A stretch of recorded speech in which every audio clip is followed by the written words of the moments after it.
border when given the chance. The Times reported this weekend, and I quote, "An examination of Mr. Biden's record found that he and his closest advisors repeatedly rebuffed recommendations that could have addressed the border crisis faster," end quote. Well, let me repeat that, Mr. President. They repeatedly rebuffed recommendations to ease the border crisis. Well, Mr. President, I'm glad that the New York Times is finally reporting what we've known for a long time, and that is that the Biden administration was completely uninterested in solving the border crisis. Fortunately, those days are over. When President Trump and Republicans took control this year, we moved to quickly restore order at the southern border. And the numbers speak for themselves. Customs and Border Protection reported a record low number of encounters in November. Fewer than 250 people per day are being apprehended. Compare that to the Biden administration, where law enforcement was catching more than 5,000 per day on average. And in November, for the 7th month in a row, 0 illegal immigrants have been released into the United States. So under the Trump administration, we have a 95% drop in apprehensions at the southern border. And not a single one of the individuals apprehended is being released into the country. Mr. President, this is remarkable, remarkable progress. This is what the American people expect when it comes to securing our borders. And Republicans are doing everything we can to ensure that this will be the new standard for border security for a long time to come. Our One Big Beautiful Bill, which we passed in July, makes a generational investment in the resources that law enforcement needs to secure the border and deter illegal immigration.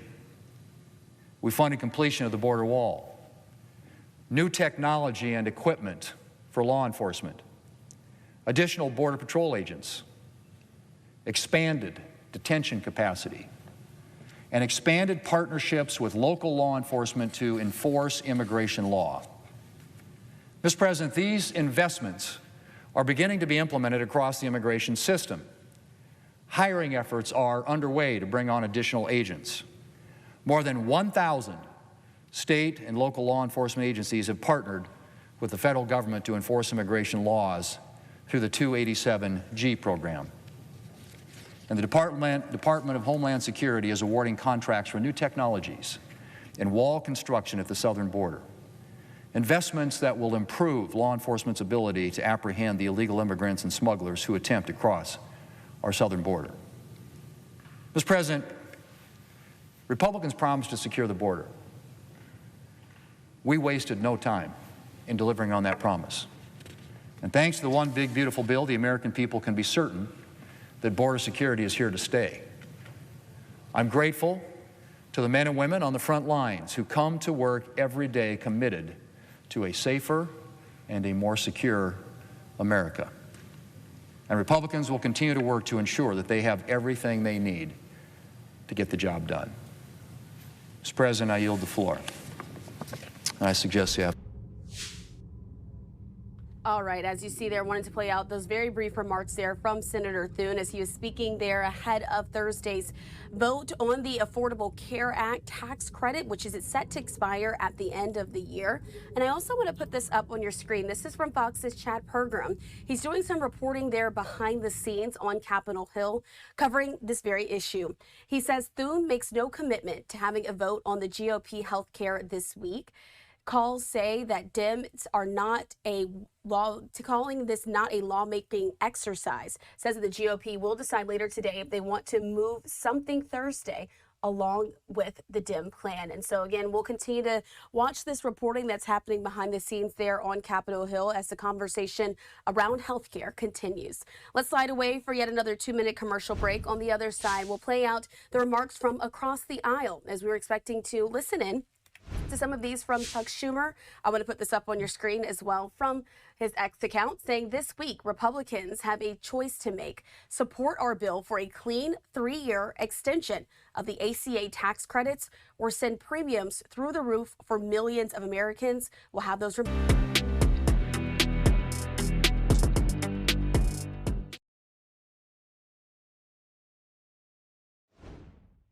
Thanks for being with us here on Live Now from Fox. Let's continue as we're listening into some of these senators who were speaking today as it pertains to this vote that is scheduled to happen on Thursday pertaining to the Senators Affordable voting Care in Act the affirmative. tax credits.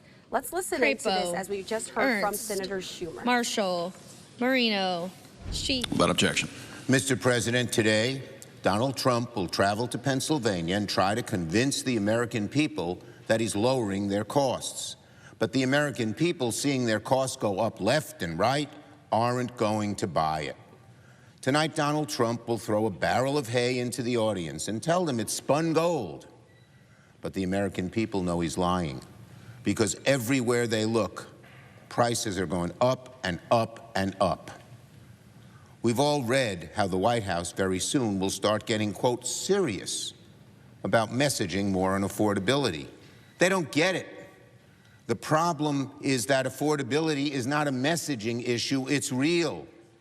It's real when people go to the supermarket or buy a car or try to buy a house or see their electric bills, their health care bills. The American people know it's real, and Donald Trump tries to wish it away. He believes that people will believe his words when he says it's a hoax. They won't. They won't. There aren't enough speeches in the world to paper over the fact that Donald Trump has sent costs up and up, not down. His tariffs raised the price of groceries, raised the price of clothing, raised the price of energy. And it's not just his tariffs. It's his policies that cut out the cheapest form of energy we have, clean energy. It's his policies that allow food producers to get away with monopoly pricing. It's his strategy to impose tariffs on the American people and say it's good for you. The fact is, Donald Trump can do nothing to erase this, that life is more expensive under Donald Trump than it was before he took office. He'll hate to admit it, but life is more expensive under Donald Trump than it was under Joe Biden. Just 36% of the Americans approve of his job and the job he's doing on the economy. 36% of Americans, that's it, approve the job Trump is doing on the economy, according to a poll by Marquette University, which is widely respected. Even a significant portion of Trump voters, 37%, say the cost of living is the worst they can ever remember, according to Politico. So when Trump voters say it was better under Biden than it is now, whoa, something's wrong. So no, Donald Trump, affordability is not a hoax. It's not a Democratic scam. You try to make everything, even the most common sense things, partisan. The affordability crisis is very real. It's being felt by everyone, and the American people know it's Donald Trump's fault. No speech in Pennsylvania or anywhere else can undo that. But I have good news for the president. He and the Republicans do have one chance left to do something meaningful about lowering costs, something real, not a speech, something real. And that is to work with Democrats to extend the enhanced ACA premium tax credits before they expire at the end of the year. Democrats have put forth a simple proposal for a clean 3-year extension of the ACA credits. We will move forward on this bill on Thursday. Senate Republicans have 2 days to choose to vote to lower the American people's health care costs or to vote to continue sending those costs through the roof. That's what's at stake on this vote. If our bill becomes law, it will accomplish the single most important thing we can do right now to lower prices: prevent premiums from tens of millions of Americans from shooting through the roof. We have an obligation to act now. Now, if Republicans are left to their own devices, there's not a snowball's chance in hell that they fix this health care crisis on their own. Republicans are nowhere, by their own admission. Leader Thune has come down to the floor day after day excoriating the ACA. He brings a lot of charts. He has quotes at the ready, on and on and on. But he doesn't have a plan. He has no proposal. Charts are not a plan, Leader Thune. It's not enough for Republicans to say that they don't like the ACA. That's not a secret. We know that. They've been trying to get rid of it since 2008. They nearly succeeded until the courage of John McCain stopped them in 2019. The real question is, what will Republicans do to prevent premiums from skyrocketing in 3 weeks? And so far, we've heard no real answer. The only ideas we've heard from Republicans are loaded with poison pills, unworkable restrictions, and don't do anything to bring premiums down, which is most important. None of their proposals address extending the ACA credits, the most important thing we can do now. And so it's not, those kind of proposals don't get the American people's support or Democrats' support. The party is adrift at sea. The Republican Party is adrift at sea, trying to find a plan, and so far we've heard no serious plan at all. And that's not just me saying it. Here's what a Republican senator said yesterday. He said, I mean, what signal will it send to if Republicans say we're going to say no to the Democrats' plan, but we're not going to offer anything? The message that will send is good luck to the American people, we don't really care, unquote. That's from a Republican senator. I couldn't have said it better myself. So Republicans should join us on Thursday, vote yes on our proposal, extend the ACA tax credits by 3 years, and greatly reduce the specter of premiums going up and up and up. On chips, this one's an amazing one. Donald Trump is just selling out America for his own ego and his own gain. That's what he's doing on chips. When yesterday Donald Trump announced he was giving the green light to NVIDIA to send even more powerful AI chips to China, the H200, which are used to train AI models. Let's be clear. You can't claim to be tough on China if you willingly sell them some of the most advanced chips in the world so they can use it to strengthen their military. People on both sides of the aisle are aghast that Trump would do this. Does he think it through? Does he care about what will happen tomorrow or just his little announcement today?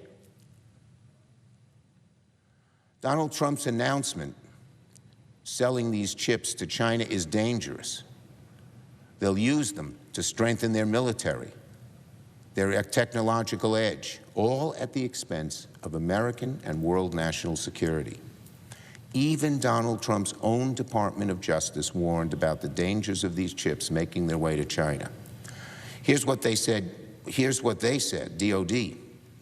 Department of Justice, DOJ, when they acted against a chip smuggling operation yesterday. Quote, this is Trump's Justice Department. Quote, they said, these chips are the building blocks of AI superiority and are integral to modern military applications. The country that controls these chips will control AI technology. The country that controls AI technology will control the future. Donald Trump, you're letting China control our future. You're selling us out. All so you can have a little one-day ego gain of making some kind of announcement, which no one's going to believe anyway. Donald Trump should listen to his own DOJ about the danger of giving China these chips before cutting stupid deals that cost America dearly in the years to come. But unfortunately, this is textbook Donald Trump. He is so desperate to get a deal with President Xi so he can get that photo op that he will sell out America's long-term security for his short-term political gain. This sellout is not only going to hurt us, it's going to hurt our children and our grandchildren as China begins to dominate the world in AI. And then he comes up with this tawdry deal where he says NVIDIA makes money and the U.S. makes money. The short-term gain of dollars from selling these chips is so much outweighed by the danger when China takes the lead on AI using the chips that were made in America and sold to them by Donald Trump. So I ask one question. Where's the outrage from my Republican colleagues? Are they just going to sit by while Donald Trump sells America out to Xi Jinping? That's what's going on here. The chips deal is terrible. It will cost our national security dearly, and the president must reverse course before it's too late. On the NDAA and HEGSEF, Well, today, as has already been widely reported, Secretary Hegseth and top administration officials will hold a classified briefing for the Gang of Eight. At the Gang of Eight hearing, I will ask Secretary Hegseth directly, will he commit to providing all senators access to the unedited tapes of the September 2nd boat strike? Again, Hegseth, will you commit, with no BS, to providing all senators with access to the unedited tapes of the September 2nd boat strike? Because the longer the White House and the Pentagon hold on to the tapes, the more the American people are wondering, what are Donald Trump and Pete Hegseth trying to cover up? Are they lying to the American people, or are they just trying to hide their incompetence? No one in the administration can seem to get its story straight. Last week, Donald Trump said he'd have, quote, no problem releasing the full video of the strike. Then yesterday, he walked back his statement, claiming he never said it and it was fake ABC News. You know, Donald Trump says something, doesn't like what he said, he made a mistake, and then he says it's fake news. But he said it, and the American people heard it, and it's on tape. And then he blames one of the networks for simply broadcasting what he said. What is going on in this country, and how do we let this man do what he does, destroying our values, our morals, of the fact that America has always been an honest country? So let me be clear. The only thing that can bring more clarity to the American people is the full release of the unedited tapes. Plain and simple. Republicans and Democrats in Congress agree. That's why there's a provision in the most recent version of the NDA that demands a release of the unedited tapes to Congress. And if the Pentagon fails to hand over those tapes, Pete Hegseth's travel budget will be slashed by 25% until he complies. That was a bipartisan shot across the bow to Donald Trump, hand over the tapes, done by Republicans. I salute them for their courage in bucking him and bucking Hegseth. The inclusion of this NDAA provision restricting travel shows Congress is united in wanting to see these tapes as soon as possible. And both Donald Trump and Pete Hegseth must comply, say the Republican senators, or the DOD is penalized. I strongly support this provision and worked with Senator Reid, Senator Wicker, and others to keep it in. I hope it will compel Donald Trump and Pete Hegseth to do the right thing, release the tapes, give the American people the transparency we all deserve.